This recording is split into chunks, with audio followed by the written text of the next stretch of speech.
Episode की शुरुआत होती है चैन से, जो कि अपनी मॉम की बर्थडे के लिए गिफ्ट रेडी कर रही थी। तभी उसे घर का मेन डोर खोलने की आवाज़ सुनाई देती है।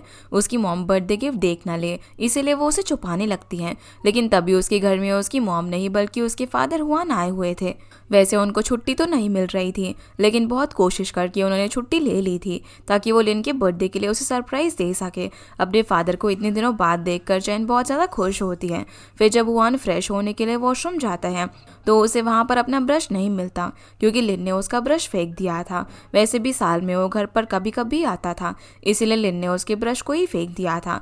अगली सुबह लिन जब अपनी नाइट शिफ्ट खत्म करके घर पर आती है तो वो किचन में हुआन को ब्रेकफास्ट बनाते हुए देखती है, जहाँ पर वो लिन के काम की बुराई कर रहे थे कि वो घर को ठीक से भी नहीं रख रही है, एक्सपायर मिल्क फ्रिज में पड़ा हुआ है। ये सब सुनकर लिन उस पर गुस्सा करने लगती है।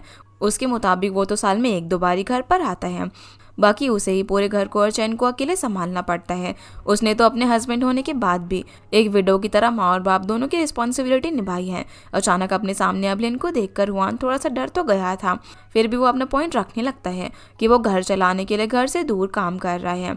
इन्हीं बातों की वजह से दोनों के बीच आर्ग्यूमेंट होने लगती है, जो चैन को बिल्कुल भी अच्छा नहीं लगता। इसीलिए वो नींद से उठकर जियांग के घर के बाहर जाकर बैठ जाती है। तभी जियांग कचरा फेंकने के लिए घर से बाहर आता है तो इतनी सुबह अपने घर के बाहर चैन को देखकर शॉक होता है। उसे समझ नहीं आ रहा था कि चैन आखिर अपनी नाइट ड्रेस में और उलझे हुए बालों में उसके घर के बाहर क्या कर रही है। पहले तो चैन उसे कुछ बता नहीं रही थी, लेकिन जब जियांग उसे फोर्स करता है तो वो उसे अपने पेरेंट्स के बीच हो रहे झगड़े के बारे में बताती है। ये सुनकर जियांग उसे अपने रूम में लेकर जाता है और सॉन्ग को भी मैसेज करके अपने घर बुला लेता है। सुबह सुबह अब जियांग का मैसेज पाकर सॉन्ग भी बिना फ्रेश हुए नाइट ड्रेस में ही जियांग के घर पर आ जाता है। उसे लगता है कि चैन किसी बड़ी मुसीबत में है, पर चैन को सही सलामत जियांग के घर पर देखकर उसे थोड़ा सा अच्छा फील होता है। यहाँ पर चैन और सॉन्ग दोनों ही आधी नींद में थे और उनकी हालत देखकर जियांग को बहुत ही हंसी आ रही थी। तभी चैन ने उसके पेरेंट्स के बीच हो रहे झगड़े के बारे में बताती है। भले ही उसके फादर घर में बहुत कम रहते हो, फिर भी उसके पेरेंट्स बहुत ही झगड़ा करते थे। उसका सोचना था कि बच्चे पैदा होने के बाद ही हस्बैंड वाइफ के रिलेशन खराब हो जाते हैं, क्योंकि तब रिस्पॉन्सिबिलिटीज भी बहुत ज़्यादा हो जाती हैं, जिसकी वजह से उन्हें एक दूसरे के लिए टाइम नहीं मिलता। ऊपर से उसकी केयर में उसके पेरेंट्स को बहुत ज़्यादा टेंशन झेलनी पड़ती थी और इन सब के बीच वो लोग अपने कॉलेज वाला प्यार कहीं ना कहीं भूल गए थे। पर सॉन्ग और जियांग का ऐसा नहीं सोचना था। उनके मुताबिक झगड़ा सिर्फ उसके पेरेंट्स के बीच नहीं बल्कि उनके पेरेंट्स के बीच भी होता है, और छोटे मोटे नहीं बल्कि बड़े बड़े झगड़े होते हैं। फिर भी at the end of the day दोनों अपने अपने प्यार को याद करके झगड़ा भूल ही जाते हैं। इसीलिए हस्बैंड वाइफ के बीच झगड़ा होना कोई नई बात नहीं है। दोनों लड़कों की ये बात चैन को भी सही लगती है, जिसके बाद उसका मूड थोड़ा सही होता है। जियांग फिर उन्हें अपने पेरेंट्स की पुरानी फोटो दिखाता है और उसके बीच में उनके दिमाग में यही ख्याल आता है कि स्कूल टाइम में जियांग की मॉम यीफान और सॉन्ग के फादर कॉन्ग के बीच अफेयर था, जो कि बिल्कुल भी सही बात नहीं थी। तीनों की इमेजिनेशन बस इसी बात से शुरू होती थी कि कॉन्ग का हर एक लड़की के साथ अफेयर था। तभी वहाँ पर यीफान आती है, जो कि चैन और सॉन्ग को इतनी सुबह वहाँ पर देखकर शौक थी। अब बात को घुमाने के लिए जियांग अपनी मॉम से पूछता है कि क्या स्कूल टाइम में सॉन्ग के फादर उनसे प्यार करते थे, और जियांग से ये सवाल सुनकर यीफान शौक थी। उन्हें समझ नहीं आ रहा था कि आखिर बच्चे अपने दिमाग में क्या क्या सोच रहे हैं। सॉन्ग वहाँ से फिर वापस अपने घर की तरफ जा रहा होता है। उसे रास्ते में लीटियान मिलता है, जो उसे सेंस एंड सेंसिबिलिटी नाम की एक बुक देता है ताकि प्यार के मामले में सॉन्ग अपना डिसीजन खुद ले सके, और जाते जाते वो उसे ए बोलकर चिढ़ाता है। फिर कुछ देर बाद चैन और हुआन घर को बर्थडे डेकोरेशन से सजा देते हैं। साथ ही हुआन अपने डोर पर एक मैसेज लिखता है कि तुमने आज तक बहुत कुछ किया है, अब मैं चैन को अपने साथ लेकर जा रहा हूँ। असल में दोनों का प्लान ये था कि जब लिन ये मैसेज पढ़कर शॉक हो जाएगी और घर के अंदर आएगी, तब वो लोग उसके सामने आकर उसे हक करके सरप्राइज देंगे। लेकिन इसका उल्टा होता है। मैसेज पढ़कर लिन घर के अंदर नहीं बल्कि घर से बाहर भागती है। लिन को रोकने के लिए अब दोनों बाप बेटी चिल्लाते हुए उसके पीछे भागते हैं। किस तरीके से दोनों लिन को समझाकर घर के अंदर ले आते हैं और उसे सरप्राइज बर्थडे पार्टी देते हैं। फिर भी लिन गुस्से में उन पर चिल्ला रही थी। उसे लगा कि हुआन चैन को उसे छीन कर ले गया है, जो कि उसका सबसे बड़ा डर है। तभी चैन अपनी मॉम के सामने एक क्यूट प्रिंसेस वाला केक लेकर आती हैं। उस केक को देखकर लिन को बहुत ही खुशी मिलती है। वो अपना पूरा गुस्सा भूल जाती है। असल में चैन ने पहले एक दूसरा केक ऑर्डर किया था, फिर उसने सोचा कि उसकी मॉम ने तो सालों से अपना बर्थडे सेलिब्रेट नहीं किया और किसी भी वुमेन को किसी भी एज में प्रिंसेस ट्रीटमेंट मिलना बहुत ज़्यादा पसंद होता है। इसलिए उसने पहले वाला केक चेंज करवा कर प्रिंसेस केक ऑर्डर कर दिया था। साथ ही चैन लिन को उनकी ओल्ड फोटोग्राफ्स का एक एल्बम भी गिफ्ट करती है और चैन का ये प्लान काम भी कर जाता है। केक और ओल्ड फोटोज से मिली खुशी के साथ साथ उसके पेरेंट्स अपना झगड़ा भूलकर एक दूसरे के साथ मस्ती करने लगते हैं, जो देखकर उसे काफ़ी अच्छा फील होता है। फिर रात को जियांग अपने साथ चैन को उनके सीक्रेट बेस पर लेकर आता है, जहाँ पर वो उसे वही केक गिफ्ट करता है जो कि चैन को खाने का बहुत मन था। ये देखकर वो शॉक थी कि आखिर केक हाउस वालों ने उसे इतने महंगे केक का आधा स्लाइस कैसे बेचा, जबकि वो तो ऐसा करते ही नहीं है। चांग उसे इस बारे में कुछ भी नहीं बताता, पर हम जान पाते हैं कि उस केक को खरीदने के लिए अपने साथ लीटियन और सॉन्ग को लेकर गया था। वो उन्हें कन्विंस करता है कि उन्हें भी अपने पेरेंट्स को इस केक का एक स्लाइस गिफ्ट करना चाहिए। इस तरह वो लोग अपने पेरेंट्स को थैंक यू बोल पाएंगे जो भी उन लोगों ने उनके लिए किया है। तब लीटियन और सॉन्ग भी इस बात के लिए मान जाते हैं, लेकिन जियांग यहाँ पर सिर्फ अपनी केक स्लाइस का ही पैसा देकर उन्हें स्कैम करके वहाँ से भाग जाता है। इसके बाद वो दोनों किस तरीके से पैसे मिलाकर बाकी 2 केक स्लाइसेस को खरीद लेते हैं और अपने घर पर जाकर अपने पेरेंट्स को केक गिफ्ट करते हैं। जियांग ने भले ही उनको बेवकूफ़ बनाया हो, पर अपने बच्चों से केक को गिफ्ट में पाकर उनके पेरेंट्स बहुत ज़्यादा खुश थे। वहीं चैन उस केक को पाकर बहुत ही खुश थे। आज चैन का बर्थडे तो नहीं था, लेकिन जियांग ने उस केक पर एक कैंडल लगा दिया था और चैन को एक विश भी मांगने के लिए बोलता है।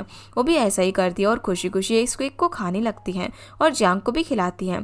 फिर हम उनके पेरेंट्स के पास टाइम को देखते हैं। आज वो लोग जिस एज में हैं, अपनी फीलिंग्स को लेकर जिस तरीके से कंफ्यूज है, एक टाइम पर उनके पेरेंट्स भी अपनी फीलिंग्स को लेकर वैसे ही कंफ्यूज थे। पर एक पॉइंट पर ऐसे ही अपनी फीलिंग्स को फॉलो करते हुए उन्होंने अपने लाइफ पार्टनर चुने थे। जियांग के फादर ने तो उसकी माँ यीफान के लिए प्रोफेशनल फुटबॉल प्लेयर बनने का सपना तक छोड़कर फायर डिपार्टमेंट में जॉब करने का चुना, ताकि वो फ्यूचर में फैमिली को फाइनेंशियली सपोर्ट कर सकें। दूसरी तरफ सॉन्ग के फादर सभी लड़कियों की फ़ोटोज़ ज़रूर लेते थे, लेकिन वो सिर्फ सॉन्ग की माँ हाओ से प्यार करते थे। वहीं ग्रुप में चैन के पेरेंट्स एक अकेले ऐसे कपल थे जिनकी वाइफ सबसे ज़्यादा मैच होती हैं और दोनों हमेशा मस्ती में रहते थे। आज भी उनके पेरेंट्स के बीच सेम ही प्यार बना हुआ था और प्रेजेंट में अब उनके बच्चे अपनी अपनी फीलिंग को लेकर कंफ्यूज थे। पर उनकी लाइफ में भी वो हर एक पॉइंट आएगा जब वो लोग अपनी ट्रू लव को पहचान पाएंगे। इन सब के बीच में हम लिटियन को भी देखते हैं, जो कि अपने पेरेंट्स की ओल्ड फोटो को देखकर स्माइल कर रहा था। उसके बाद हम चैन के फादर हुआन को देखते हैं, जो कि चैन को ढूंढने के लिए घर से बाहर निकले ही थे। तभी चैन और जियांग घर पर आ जाते हैं। दोनों अपने अपने घर के अंदर चले जाते हैं, पर यहाँ पर हुआन उन दोनों को साथ में देखकर उनके रिलेशन को लेकर थोड़ा सा कंफ्यूज होता है। इसलिए वो चैन से पूछता भी है कि वो जियांग के साथ इतनी रात को कहाँ पर गई थी। तब चैन उन्हें बताती है कि जियांग ने उसे कुछ खिलाने के लिए बुलाया था। यहाँ पर हुआन को लग रहा था कि दोनों के बीच फ्रेंडशिप से ज़्यादा भी कोई रिलेशन बन रहा होगा। वहीं घर आने के बाद जियांग को अपने फादर की ट्रांसफ़र की खबर मिलती है और ये उनके लिए गुड न्यूज़ भी थी, क्योंकि तोंगलिन डिस्ट्रिक्ट में उनका ट्रांसफ़र होने के कुछ दिनों बाद उनका प्रमोशन भी होने वाला था और वहाँ पर एक बहुत ही अच्छी स्पोर्ट्स यूनिवर्सिटी भी है। इसीलिए लीफियांग सॉन्ग के एडमिशन के लिए वहाँ पर बात भी करने वाला था, जो सुनकर जियांग को बहुत ज़्यादा अच्छा लगता है। अगले दिन फिर जियांग अपने फादर को टैक्सी तक छोड़ने के लिए जाता है, जहाँ पर लीफियांग उसे बताते हैं कि जियांग का स्पोर्ट यूनिवर्सिटी में एडमिशन होने के बाद वो वापस से यहाँ पर ट्रांसफ़र ले लेंगे, ताकि वो उसकी मॉम के साथ टाइम स्पेंड कर सकें। इसके बाद लीफियांग जियांग को बाय बोलकर तोंगलिंग जाने के लिए निकल जाते हैं। उनके जाने के बाद जियांग को चैन मिलती है, जो कि स्टडी का कुछ सामान लेने के लिए घर पर जा रही थी। जियांग के फादर को काम की वजह से घर से दूर जाता हुआ देखकर चैन को पहली बार थोड़ा सा अच्छा लगता है कि अब कम से कम वो अकेली ऐसी पर्सन नहीं है जिसके फादर महीने तक घर से दूर रहते हैं। वो अपने फादर का वेट करती रहती है और उसके फादर फैमिली को फाइनेंशियली सपोर्ट करने के लिए ही उनसे दूर रहते थे, वरना ऐसे दूर रहकर उन्हें भी अच्छा नहीं लगता। घर पहुंचने के बाद फिर चैन अपने फादर से प्रॉमिस करती है कि आज के बाद वो और उसकी मॉम उनके सामान को नहीं फेंकेंगी, भले ही वो घर से कितना दूर रहे। हुआन भी अब कल काम पर जाने वाला था, इसलिए चैन उसके साथ एक फ़ोटो लेती है, क्योंकि उसके फादर बहुत ही कम फ़ोटोज़ खिंचवाते थे। एल्बम में तो उनकी एक भी फ़ोटो नहीं थी। ऐसे ही कुछ दिन बीत जाते हैं और अब 275 डेज़ बाद चाइना का सबसे बड़ा एग्ज़ाम होने वाला था, जो कि कॉलेज एडमिशन का एंट्रेंस एग्ज़ाम था। इसीलिए सभी स्टूडेंट्स आजकल सिर्फ पढ़ाई कर रहे थे।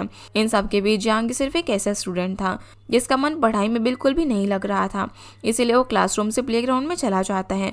वहाँ पर उसे उसका एक फ्रेंड मिलता है जो कि उसी की तरह स्कूल की फुटबॉल टीम में था और फिजिकल टेस्ट में उसका सिलेक्शन भी हो गया था, मतलब कि उसे स्पोर्ट्स यूनिवर्सिटी में एडमिशन मिल जाएगा। बस एक जियांग ही था जो कि इंजरी के बाद 2 बार फिजिकल टेस्ट में फेल हो चुका था। पता नहीं अब वो क्या करेगा, उसे स्पोर्ट्स यूनिवर्सिटी में एडमिशन मिलेगा भी या फिर नहीं। जियांग की तरह उसकी माँ यीफान भी उसके लिए परेशान थी। एक तो वो पढ़ाई में अच्छा नहीं है, उसके मार्क्स बुरे हैं, और अगर स्पोर्ट्स यूनिवर्सिटी में उसका एडमिशन नहीं हुआ तो फ्यूचर में क्या ही करेगा, उसकी कॉलेज की पढ़ाई कैसी होगी। तब लीटियान की माँ यीफान को कुछ अच्छे ट्यूटर के फ़ोन नंबर देने की बात करती हैं ताकि जियांग उनसे ट्यूशन ले पाए। साथ ही वो यीफान और लिन को कुछ सप्लीमेंट पिल्स भी देती हैं उनकी बच्चों का ब्रेन बढ़ाने के लिए। वो इनडायरेक्टली उन्हें इंसल्ट कर रही थी कि लीटियान को तो इन पिल्स की ज़रूरत नहीं पड़ेगी क्योंकि वो तो पहले से ही इंटेलिजेंट है। लिन को ये बात सुनकर थोड़ा गुस्सा आता है, लेकिन वो मिस लू को कुछ बोल पाती उससे पहले ही वो यहाँ से चली जाती है। अगले दिन हम स्कूल का सीन देखते हैं जहाँ पर एक लड़की ने साइंस से आर्ट स्ट्रीम में ट्रांसफ़र कर लिया था। लीटियान तो उस लड़की का मजाक बना रहा था ये बोलकर कि उसे साइंस की पढ़ाई हैंडल नहीं हुई, इसीलिए उसने आर्ट्स में ट्रांसफ़र ले लिया। पर सिंजी के मुताबिक उस लड़की को चाइल्डहुड से ड्राइंग पसंद है और उसने अपनी ड्रीम को फॉलो करते हुए आर्ट्स में ट्रांसफ़र लिया है।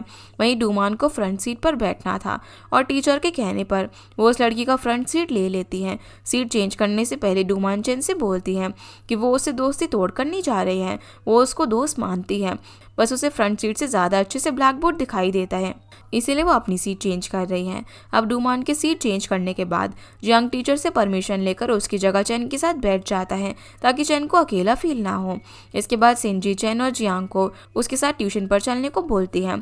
उसकी मॉम ने उसके लिए एक ट्यूटर को हायर किया था, पर वो ट्यूटर बहुत ज़्यादा ही फीस ले रहा था। और सिर्फ वही नहीं बल्कि आजकल सब ट्यूटर्स बहुत ज़्यादा फीस ले रहे थे क्योंकि कॉलेज एंट्रेंस एग्ज़ाम लाइफ का सबसे इंपॉर्टेंट एग्ज़ाम है जिस पर एक स्टूडेंट की पूरी लाइफ और उसका फ्यूचर डिपेंड करता है। लेकिन जियांग और चेन के पास इतने पैसे नहीं होते कि वो इतनी कॉस्टली ट्यूटर को हायर कर सके। पेरेंट्स को बोलने पर शायद वो किस तरीके से उन्हें ट्यूशन फीस दे भी थे, लेकिन दोनों अपने पेरेंट्स को इतना लोड नहीं देना चाहते थे, इसीलिए वो दोनों सिंजी को इसके लिए मना कर देते हैं। वहीं अब तो जियांग को भी इस बात की टेंशन हो रही थी कि अगर स्पोर्ट्स यूनिवर्सिटी में उसका एडमिशन नहीं हुआ तो वो क्या करेगा, क्या उसकी पढ़ाई यहीं पर ख़त्म हो जाएगी। अगर वो अपनी बुक्स को खोले तो उसमें से उसे एक भी क्वेश्चन नहीं आता है और पढ़ाई में भी उसका मन नहीं लगता। स्कूल के बाद अब दोनों एक टी शॉप पर जाते हैं जहाँ पर जियांग चैन को ट्यूशन के लिए आधा फीस देता है ताकि चैन ट्यूशन में जा सके। कम से कम उन दोनों में से किसी एक को तो कॉलेज में एडमिशन मिलेगा, लेकिन चैन उससे पैसे लेने नहीं चाहती थी। तब जियांग उसे समझाता है कि उस ट्यूशन फीस से वो ट्यूटर से जो भी सीख कर आएगी वो घर आकर उसे सिखा दे। इस तरीके से वो एक स्टूडेंट की फीस पे करके दोनों फ़ायदा उठा सकते थे।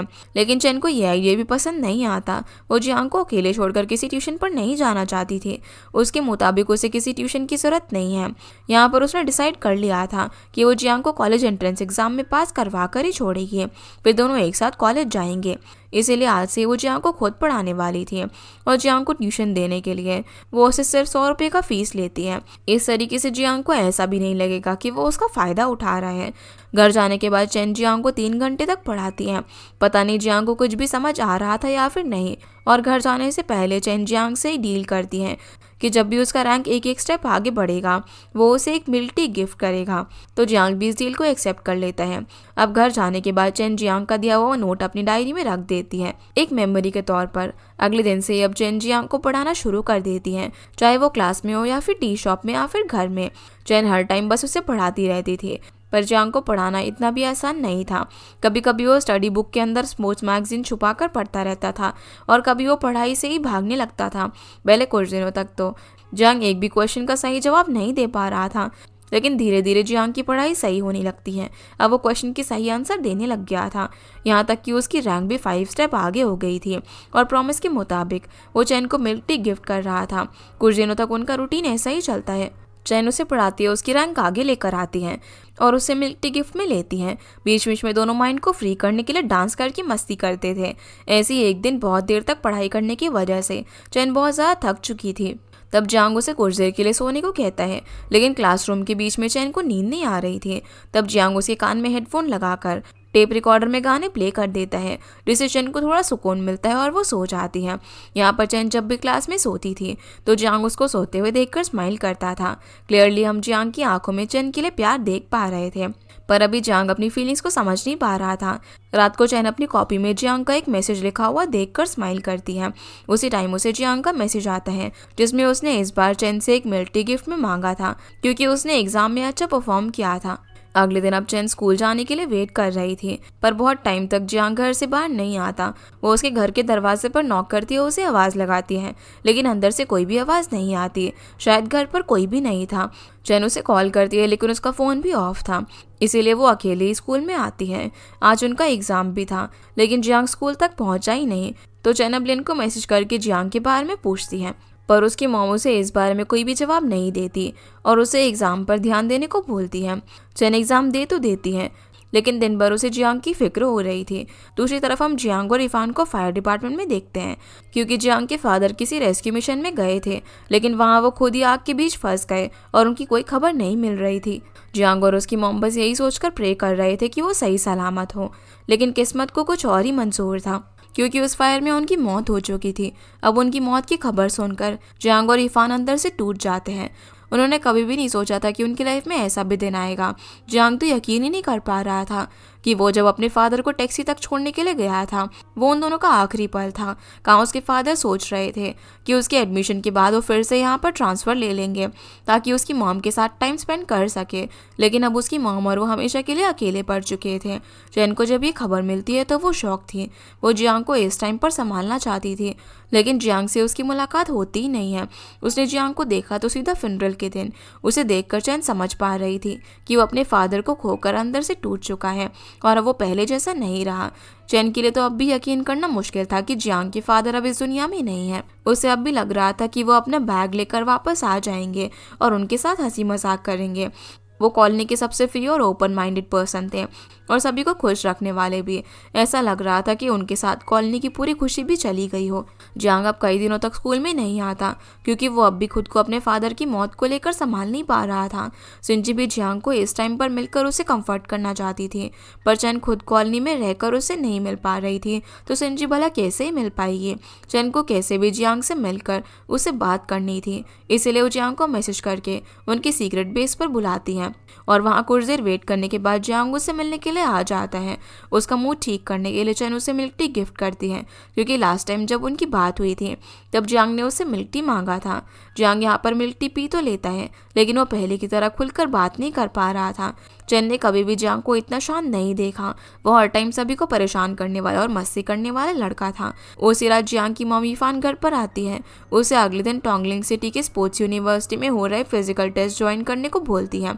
उसके फादर की रिक्वेस्ट पर वहाँ पर उसके लिए एक सीट बुक हो गई थी।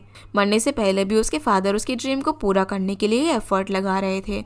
ये देखकर जियांग रो देता है। अगले दिन वो फिजिकल टेस्ट देने के लिए जाता है और अपने फादर को याद करके अपनी पूरी जान लगा देता है टेस्ट में, पर उसका बैड लक इंजरी की वजह से वो इस बार भी फिजिकल टेस्ट में फेल हो जाता है।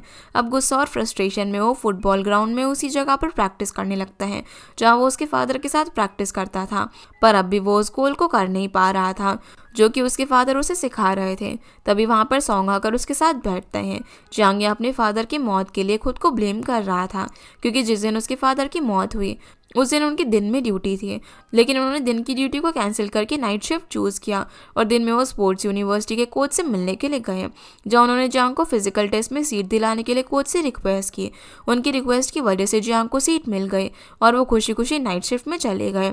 उसी रात शिफ्ट के दौरान उनकी मौत हो गई। अगर जियांग टाइम पर फुटबॉलर बनने का अपना ड्रीम छोड़ देता और पढ़ाई में मन लगाता तो उसके फादर ना ही कोच से मिलने के लिए जाते और ना ही नाइट शिफ्ट के दौरान उनकी मौत होती। उसे पहले अपनी ड्रीम पर गिव अप कर देना चाहिए था, तो आज वो अपने फादर को नहीं खोता। वैसे भी वो बार बार फिजिकल टेस्ट में फेल हो रहा है। उसकी बातें सुनकर सॉन्ग उसे कंफर्ट करता है कि एक दिन सब कुछ सही हो जाएगा, उसे बस थोड़ा सा वेट करना है। अब जब जियांग घर पर आता है तो वो इरफान को सॉरी बोलता है फिजिकल टेस्ट में फेल होने के लिए। तब उसकी मॉम उसे ये कहकर हौसला देती है कि वो लाइफ में जो भी करेगा वो उसे लेकर हमेशा प्राउड ही फील करेगी। यहाँ पर जियांग ज़रूर अपने फादर की मौत को लेकर खुद को ब्लेम कर रहा होगा, पर उसकी मॉम भी अपने पति की मौत को लेकर खुद को ही ब्लेम कर रही थी। उन्हें ऐसा लग रहा था कि अगर वो उन्हें फुटबॉलर बनने की ड्रीम को फॉलो करने देती और अगर उन्हें फैमिली को सपोर्ट करने के लिए फायर डिपार्टमेंट में जॉब नहीं करना पड़ता तो वो आज जिंदा होते। अब उस रात जियांग के फादर का बर्थडे था। पता नहीं उस रात को जियांग ने क्या सोचा, क्योंकि अगले दिन से वो पूरा बदल जाता है। स्कूल जाने के लिए वो टाइम पर रेडी होकर चैन के साथ स्कूल के लिए निकलता है और मन लगाकर सीरियस होकर पूरा पढ़ाई करता है। उसका ये स्ट्रेंज बिहेवियर सभी के लिए काफ़ी अजीब था। इरफान तो इस बात के लिए टेंशन में थी कि कहीं हर टाइम इस तरीके से पढ़ाई करके वो बीमार न पड़ जाए। उसने लोगों से बात तक करना छोड़ दिया था। स्कूल से आने के बाद वो बस रूम के अंदर ही पढ़ाई करता रहता था। जिसका ये बिहेवियर सभी के लिए शॉकिंग था। जो लड़का पहले पढ़ाई के नाम से ही भागता था, वो अब 18 से 20 घंटे तक सिर्फ पढ़ाई करता रहता था। अब उनके कॉलेज एंट्रेंस एग्जाम के लिए सिर्फ 179 दिन बाकी थे। धीरे धीरे जियांग की रैंकिंग भी अब काफ़ी अच्छी होती जा रही थी। इन मार्क्स के साथ तो उसे बहुत ही अच्छे कॉलेज में आराम से एडमिशन मिल ही जाएगा। ऐसे ही कुछ दिनों बाद अब चाइनीज़ न्यू ईयर का दिन आता है, जहाँ पर चैन की मॉम उसे रात को जियांग के साथ टाइम स्पेंड करने के लिए बोलती हैं, क्योंकि जियांग घर में अकेला था और उनकी और जियांग की मॉम की नाइट ड्यूटी थी। इसीलिए चैन जियांग को कॉल तो करती है ताकि वह न्यू ईयर सेलिब्रेट कर सके, लेकिन उसे सिर्फ पढ़ाई करनी थी, इसीलिए वो कॉल कट कर देता है। यहाँ पर चैन को जियांग की बहुत ही फिक्र हो रही थी, इसीलिए वो सॉन्ग को कॉल करके उसे डोमान की शॉप पर लेकर जाती है ड्रिंक खरीदने के लिए। डोमान पहले उन्हें ड्रिंक नहीं बेचना चाहती थी, उसे लगा कि वो लोग 18 ईयर्स के नहीं होंगे। तब चैन उसे अपना आइडिया दिखाती है, जिसके हिसाब से वो 3 मंथ्स पहले ही 18 के हो चुके हैं। ये देखकर वो उन्हें ड्रिंक खरीदने देती है। अब डोमान को न्यू ईयर विश करने के बाद सॉन्ग और चैन जियांग के घर पर आते हैं उसे सरप्राइज देने और न्यू ईयर पर उसके साथ पहली बार ड्रिंक करने। ये देखकर जियांग उन्हें घर के अंदर आने देता है। तीनों दोस्त अब साथ में बैठकर ड्रिंक कर रहे थे, जहाँ सॉन्ग तो एक ही ड्रिंक पीकर नींद में पड़ जाता है, पर चैन और जियांग को सिर्फ हल्का हल्का नशा हुआ था। दोनों अब एक दूसरे से बात करने लगते हैं। वैसे तो जियांग और सॉन्ग नर्सरी से एक साथ में थे, लोग तो उन्हें ट्विन समझते थे, लेकिन जियांग ने ऐसा कभी भी नहीं सोचा था कि उसे इस एज में इतनी जल्दी अपने फादर को खोना पड़ेगा। वो अभी भी अपने फादर की मौत के सदमे से बाहर नहीं आ पाया था, जिसके बाद दोनों अब सॉन्ग को उठाकर बेडरूम में ले जाकर सुला देते हैं। चैन को पानी पीना था तो जियांग उसके लिए पानी लेने के लिए चला जाता है, लेकिन जब वो पानी लेकर वापस आता है तो चैन तब तक सो चुकी थी और जियांग बस कुछ टाइम तक उसे ऐसे ही सोते हुए देखता रहता है। कुछ देर बाद चैन की आंख खुलती है तो वो जियांग को आवाज़ लगाती है, लेकिन घर में वो उसे नहीं दिखाई देता। उसका फ़ोन भी घर में ही था और जियांग के फ़ोन में चैन का मैसेज लिखा हुआ था, जहाँ वो अपने फादर की मौत के लिए खुद को ब्लेम कर रहा था। ये मैसेज देखकर उसे लगता है कि जियांग घर छोड़कर तो नहीं चला गया। डर के मारे वो पूरी कॉलोनी में, सड़कों में, हर जगह पर उसे आवाज़ देकर रोते हुए ढूंढने लग जाती हैं, पर जियांग उसे कहीं पर भी नहीं मिलता। आखिर में जाकर अब वो लिन को इस बारे में बताने ही वाली थी, पर तभी जियांग उसे पीछे से आवाज़ देता है। वो तो उसके लिए फायरवर्क्स खरीदने के लिए गया था, क्योंकि चैन को न्यू ईयर पर फायरवर्क्स देखने का बहुत ही मन था, पर काफ़ी दुकानों में ढूंढने के बाद उसे एक दुकान में फायरवर्क मिला, इसीलिए उसे आने में देर हो गई। अचानक से अब जियांग को अपने सामने देखकर चैन रोने लग जाती है। उसे लगा कि उसने जियांग को खो दिया। वो उससे प्रॉमिस लेती है कि अगली बार वो बिना किसी को कुछ भी बताए और फ़ोन इस तरीके से घर में छोड़कर नहीं जाएगा। जियांग भी उससे प्रॉमिस करता है कि वो अब से ऐसा कभी भी नहीं करेगा। उसे अगर कहीं पर जाना होगा तो वो चैन को बता कर ही जाएगा। यहाँ पर हम चैन की आंखों में क्लियरली जियांग के लिए प्यार देख पा रहे थे। जियांग को खोने के डर से चैन एक पल के लिए पागल जैसी हो गई थी। वो जियांग को खुद से कभी भी दूर नहीं करना चाहती थी। दोनों अब सीक्रेट बेस पर जाते हैं और वहाँ पर फायरवर्क्स जलाकर मस्ती करते हैं। चैन समझ पा रही थी कि भले ही जियांग बाहर से खुश होने की कोशिश कर रहा हो, लेकिन अंदर से वो अभी भी काफ़ी दुखी है। इसीलिए खुद से प्रॉमिस करती है कि वो उसकी फादर की मौत के दुख को कम तो नहीं कर सकती, लेकिन वो जियांग को कंफर्ट करने के लिए हमेशा उसके पास रहेगी, उसे कभी भी अकेला नहीं फील होने देगी। न्यू ईयर के बाद अब उनका स्कूल फिर से शुरू होता है। कॉलेज एंट्रेंस एग्जाम के लिए अब कुछ ही दिन बाकी थे। अब तो स्टूडेंट्स के पास नहाने तक का भी टाइम नहीं रहता था। वो लोग देर रात तक स्कूल में ही पढ़ाई करते थे और घर में बस सोने के लिए जाते थे। वहीं जियांग अब पढ़ाई में इतना अच्छा हो गया था कि उसकी रैंकिंग चैन से भी आगे आ गई थी। इस वजह से चैन डिमोटिवेट ना फील करे, इसीलिए जियांग कभी कभी उसे छोटे छोटे नोट पर मैसेज लिखकर उसे मोटिवेट करता था, जो बात चैन को काफ़ी पसंद आती थी और जियांग का लिखा हुआ हर नोट वो अपने पास संभाल कर रखती थी। एक दिन वीकेंड पर चैन इंग्लिश ट्यूशन पर जाने वाली थी, तब जियांग उसे ज़बरदस्ती अपने साथ इंग्लिश मूवी दिखाने के लिए लेकर जाता है। जियांग का कहना था कि इस तरीके से उसका थोड़ा स्ट्रेस भी रिलीज़ होगा और वो लोग इंग्लिश भी सीख पाएंगे। वो दोनों वहाँ पर भी मस्ती कर रहे थे। कि तभी सामने वाला लड़का उन्हें थोड़ा चुप रहने के लिए बोलता है। और ये और कोई नहीं बल्कि ली टियान था, जो कि अपनी मॉम से झूठ बोलकर इंग्लिश ट्यूशन स्किप करके वहाँ पर मूवी देखने के लिए आया था। उसके मुताबिक ये भी उसका इंग्लिश सीखने का एक तरीका है। यहाँ पर ली टियान सोच रहा था कि जियांग और चैन दोनों डेट पर आए हैं। इस सवाल से दोनों बहुत ही एम्बैरस फील कर रहे थे और बोलते हैं कि वो भी उसी की तरह यहाँ पर इंग्लिश सीखने के लिए आए हैं। तीनों अब थोड़ी देर के लिए स्टडीज़ के बारे में भूल कर मूवी एंजॉय करते हैं और मूवी के बीच में जियांग कभी कभी चैन को प्यार से देखने भी लगता है। ऐसे ही अब कुछ दिन बीत जाते हैं। समर टाइम आने के साथ जियांग भी अपने फादर की मौत के सदमे से थोड़ा सा बाहर आ चुका था। अपने फादर को खोने का दुख वो कभी भी भूल तो नहीं सकता था, लेकिन वो लाइफ में पहले की तरह एडजस्ट होने की पूरी कोशिश कर रहा था। इस तरीके से उनके स्कूल का लास्ट डे भी आ जाता है। अगले दिन उनकी लाइफ का सबसे बड़ा एग्जाम था और आज देर रात तक स्कूल में ही सभी स्टूडेंट्स बहुत मेहनत करके पढ़ाई कर रहे थे। अचानक उनके स्कूल की पावर ऑफ हो जाती है। तब स्टूडेंट टॉर्च जलाकर पढ़ाई करने लगते हैं। रुकने के लिए उनके पास एक सेकंड भी नहीं था। उसी टाइम उनके क्लास टीचर आते हैं और उन्हें थोड़ी देर के लिए बात सुनने की रिक्वेस्ट करते हैं। टीचर उन्हें अपनी फीलिंग्स बताकर उन्हें कुछ एडवाइस देते हैं कि आज उनका स्कूल में लास्ट डे था। ये क्लासरूम इस रूम के बेंचेस पर वो लोग एक साथ कभी भी नहीं बैठ पाएंगे। टीचर भी उन्हें एक साथ कभी भी नहीं देख पाएंगे और ना ही उन्हें आज के बाद कभी कुछ दिखा पाएंगे। ये उनके लिए बहुत ही मुश्किल का और खुशी का भी टाइम है।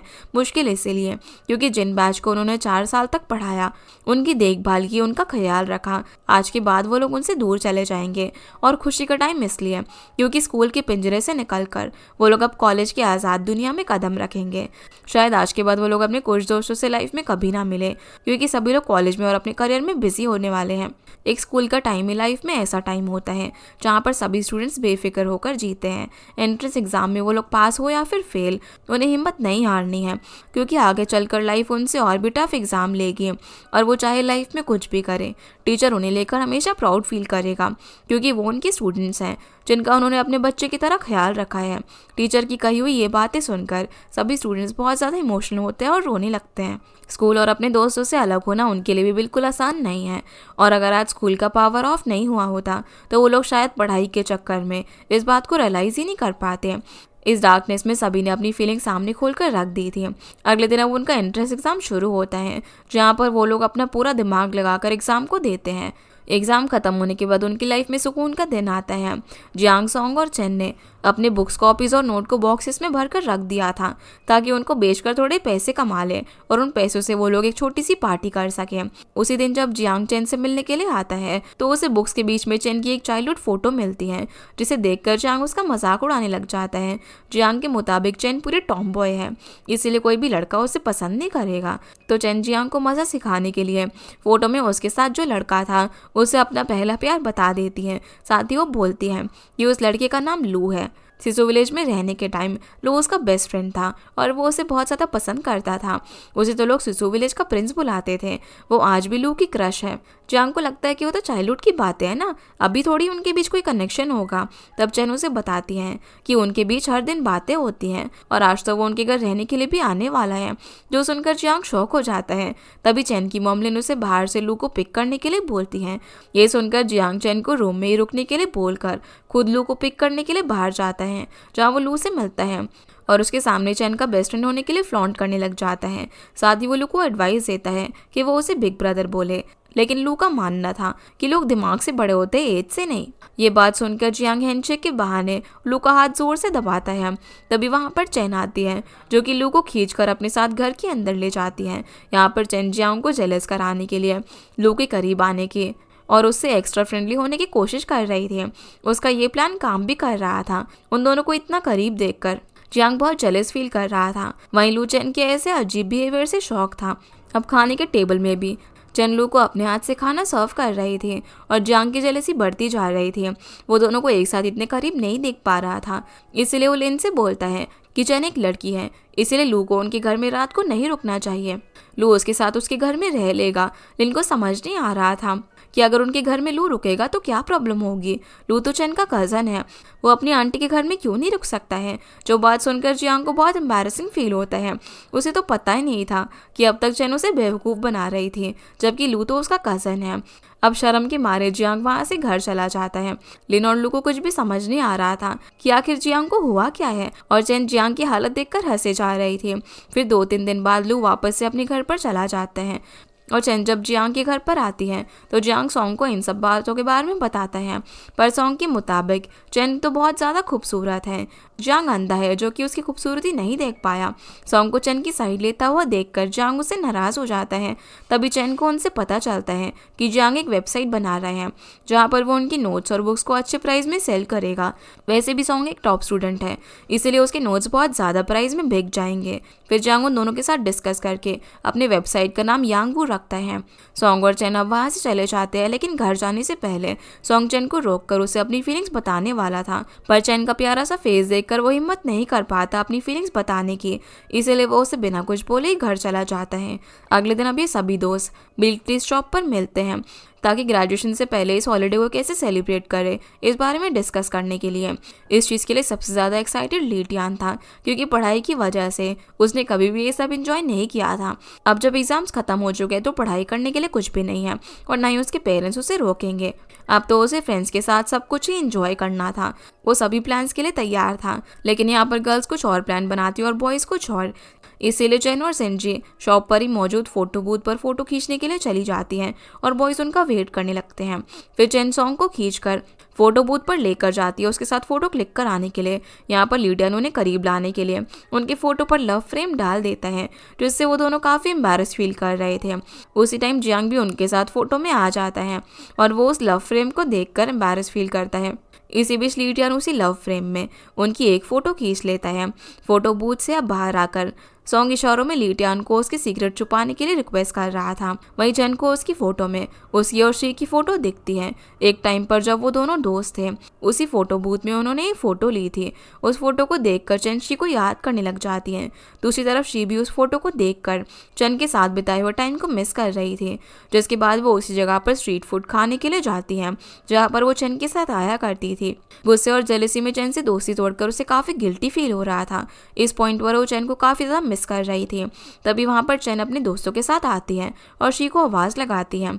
इसके बाद दोनों एक दूसरे को देखकर अब काफ़ी इमोशनल हो जाते हैं और शायद अपनी सभी नाराज़गी छोड़कर दोनों फिर से पहले जैसे दोस्त बन जाते हैं। इसी के साथ हमारा ये एपिसोड यहीं पर ख़त्म हो जाता है। तो गाइस, ये थी आज की वीडियो एंड होप आप लोग को ये वीडियो पसंद आई होगी। तो इस वीडियो को लाइक कर चैनल को सब्सक्राइब ज़रूर कीजिएगा। आपसे फिर मिलते हैं इस ड्रामा के अगले एपिसोड में। तब तक के लिए गुड बाय।